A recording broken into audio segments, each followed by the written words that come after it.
Savoir positionner les mains au bon endroit sur le volant vous permettra de le tourner correctement avec un maximum de précision. Votre souplesse sera améliorée, mais aussi et surtout la qualité de vos trajectoires. Nous allons voir trois choses: comment positionner les mains en ligne droite, comment les positionner pour un léger virage et comment les positionner pour un virage serré. En ligne droite, vos mains doivent être placées sur la partie supérieure du volant. Cette position permet d'avoir un meilleur contrôle du volant.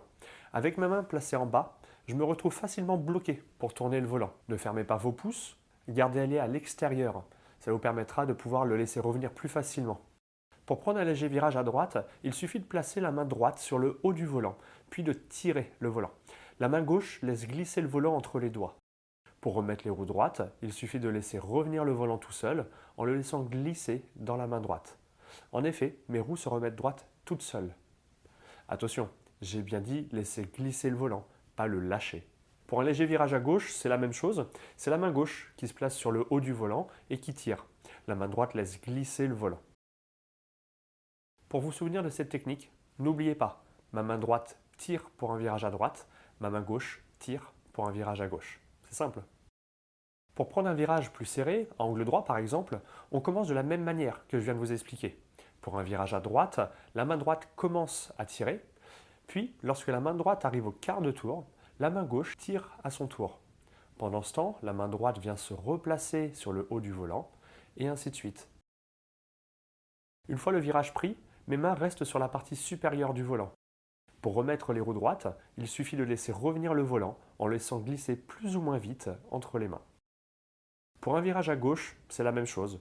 Je commence avec ma main gauche, puis ma main droite, main gauche, main droite, main gauche, et je bloque.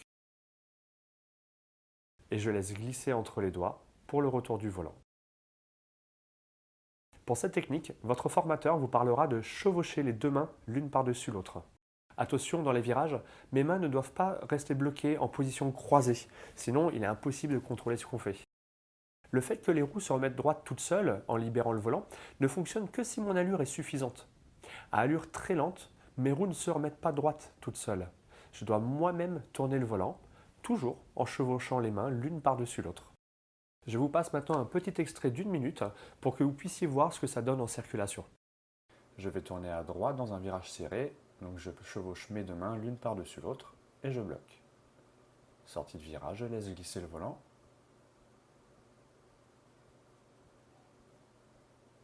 Je tourne à nouveau à droite dans un virage serré, main droite en haut, je chevauche mes deux mains l'une par-dessus l'autre, je bloque et je laisse revenir.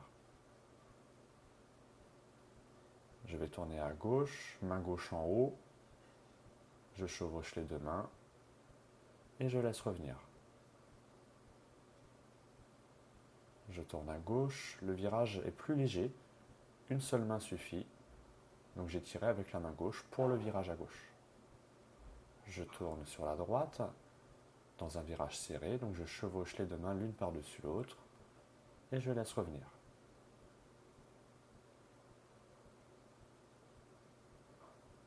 Je tourne à gauche, un virage serré, je commence avec la main gauche, main droite, main gauche, je bloque.